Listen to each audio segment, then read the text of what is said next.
Hi, welcome to Actually Now. I'm Dennis To. And I'm Gladys Bay. Our first story this week concerns all of us. Singapore's ever-declining birth rate. Dennis, do you know how our country ranks in the world in terms of birth rate? Must be pretty bad. Bottom 10?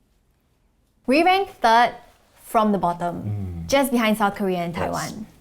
The decision to have them is both a deeply personal and a national one. I do agree, it is a national concern. So here's CityJo Belinda, one of our many CityJos who hit the streets this week to find out what citizens think about the costs and solutions.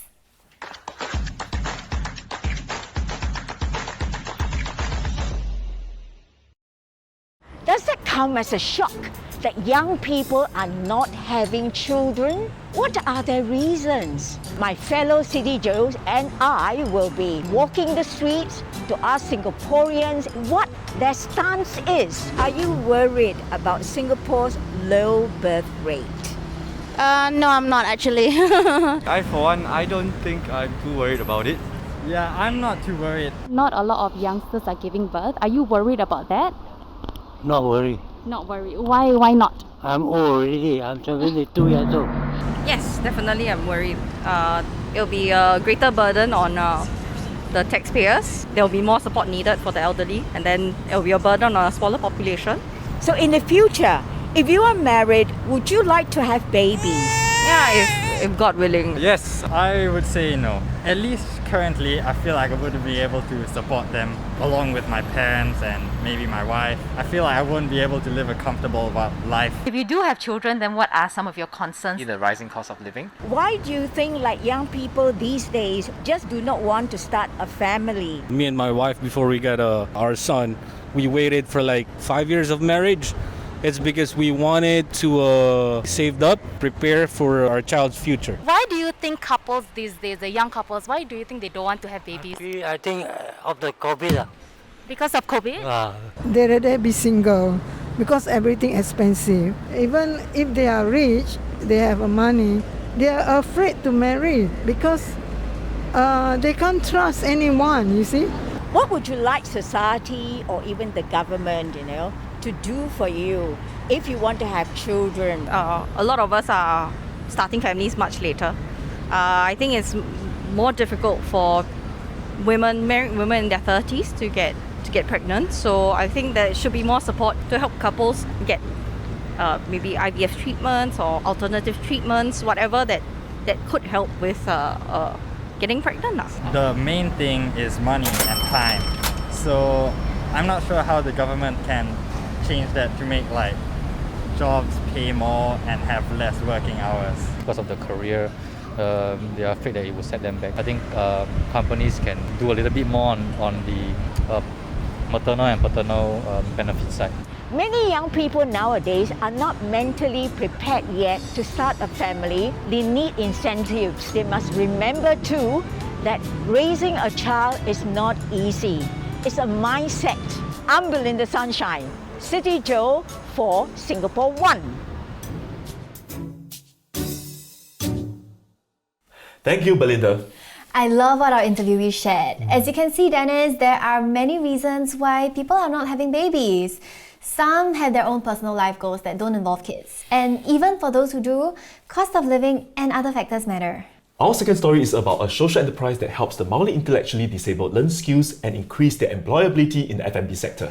That's really wonderful. I know that around 3% of our population have some form of disability. And most of them are not independent because they cannot find work. Exactly. Half of them have sensory and physical issues, while the other half have developmental and intellectual issues. So, our CityJo Carson has something more to share in our next story. Have you ever thought about doing something special for society? I'm about to meet somebody who not only thought about it, but took some action. Some people would say a crazy, maniacal person who decided in the middle of her life to become a social entrepreneur. After 22 years of working in the corporate world, I decided that I needed to do something a bit more meaningful with my life. So I decided to set up a social enterprise for the special needs. We started off as a pure F&B. As we've come through the 6 years now, we've actually decided that, look, in terms of the mild intellectual disability category in Singapore and the autistic category, there is so much that we can do already. So we have decided to actually focus our training and focus our matching services for other employers to persons with mild intellectual disability and to those on the autism spectrum.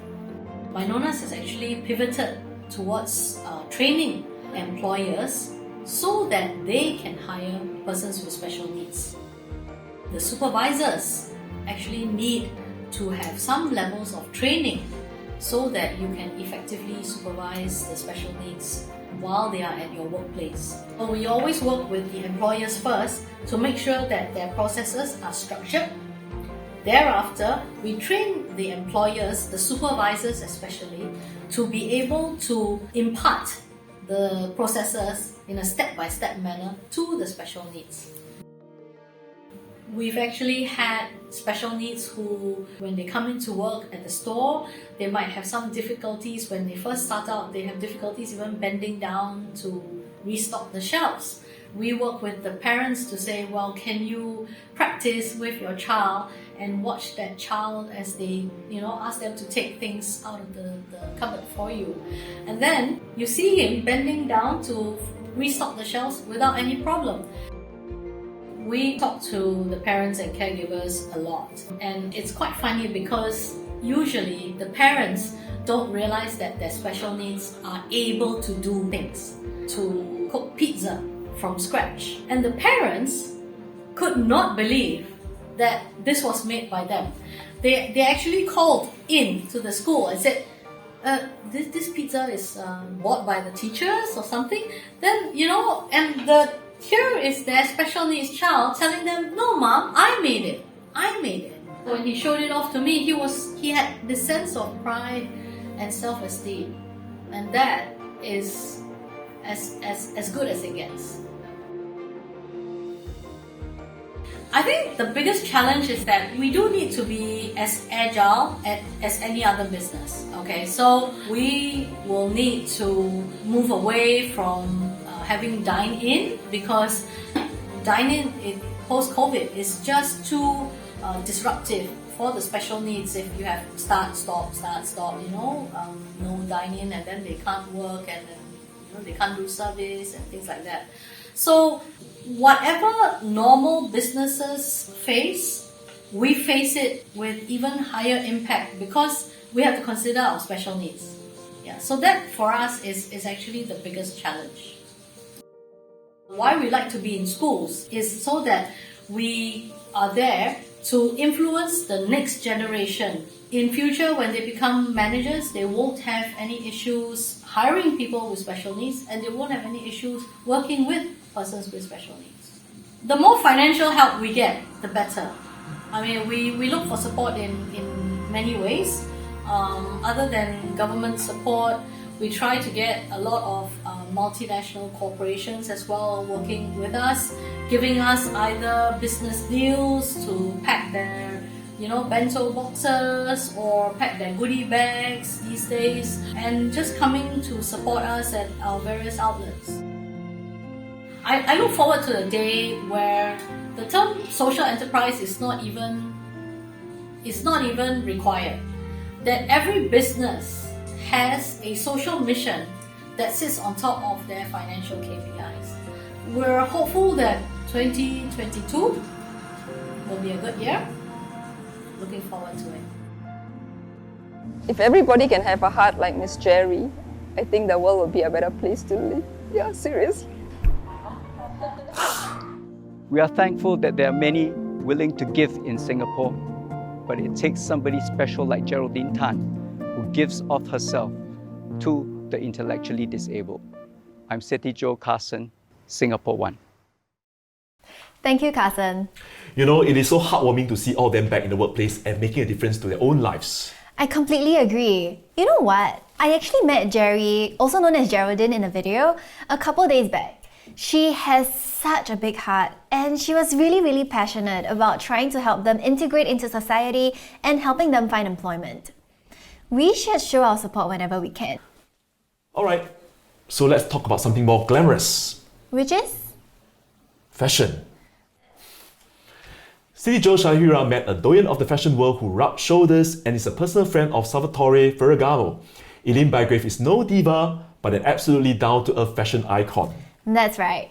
Eileen opened a boutique shop in the UK in 1976, and from there she rose to become Italian luxury giant Salvatore Ferragamo's retail director for Europe in 1990. Shahira, over to you. Hi, I'm Eileen, and they've told me I'm a fashion guru, but I'm not sure about that.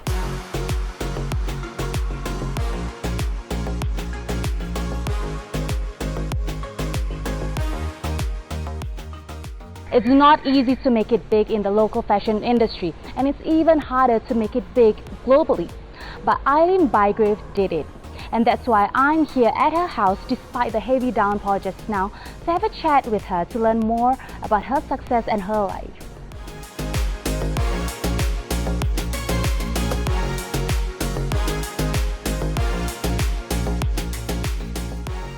I was born in Malaysia, but brought up in Singapore. So in many ways, I consider Singapore home.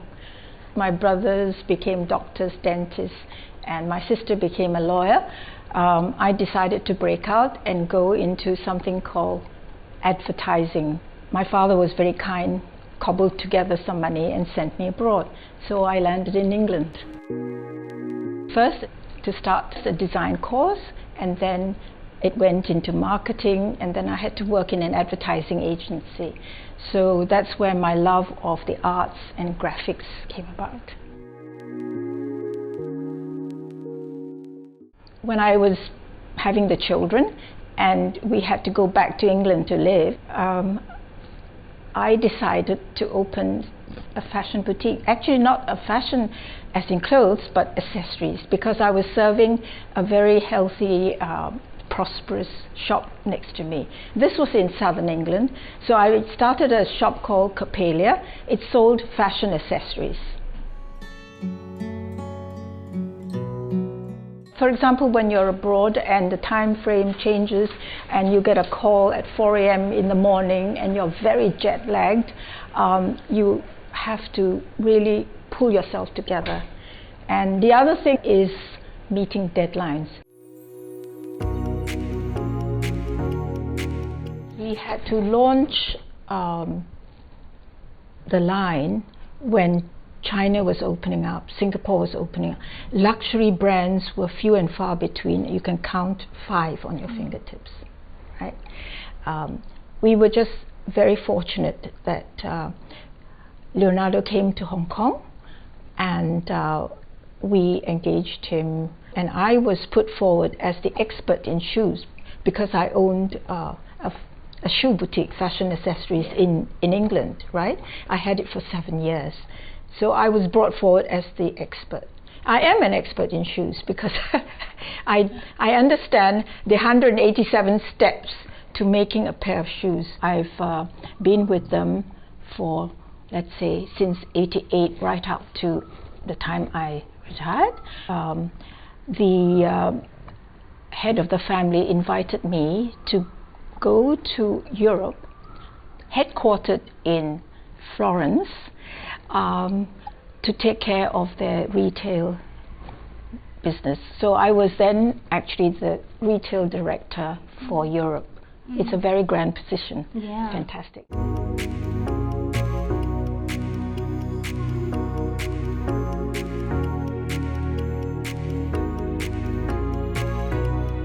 Well, you're talking sex then. Oh, okay. I think it's the excitement when things are accomplished. I think that really is a bit of an achievement, and we should all be extremely happy when, as I said, deadlines are met, and whoever you are presenting it to, either whether it's your customer or your boss, and they're happy with the results. I think that's an achievement that makes your heart go boom-patty-boom. The fashion industry is enormous, as you know. It can be considered very frivolous, but I think everybody has to realize that the glamorous part, where you're up front, is about 20% of what you do. The rest is 80%, and I'm afraid to say a lot of it also is bottom line based.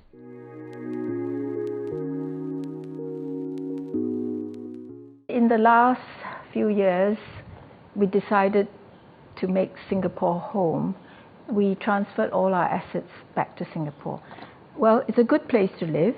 It's pretty central in global terms. I have a son in America, one son in Australia, but my daughter is here. So that's why I'm here. You know, I keep counting the years, but I'm told it doesn't matter. And it doesn't matter because I'm on my own now, but I have plenty of good friends. So the important thing now, what is the future, is with them, with my friends. That's very precious.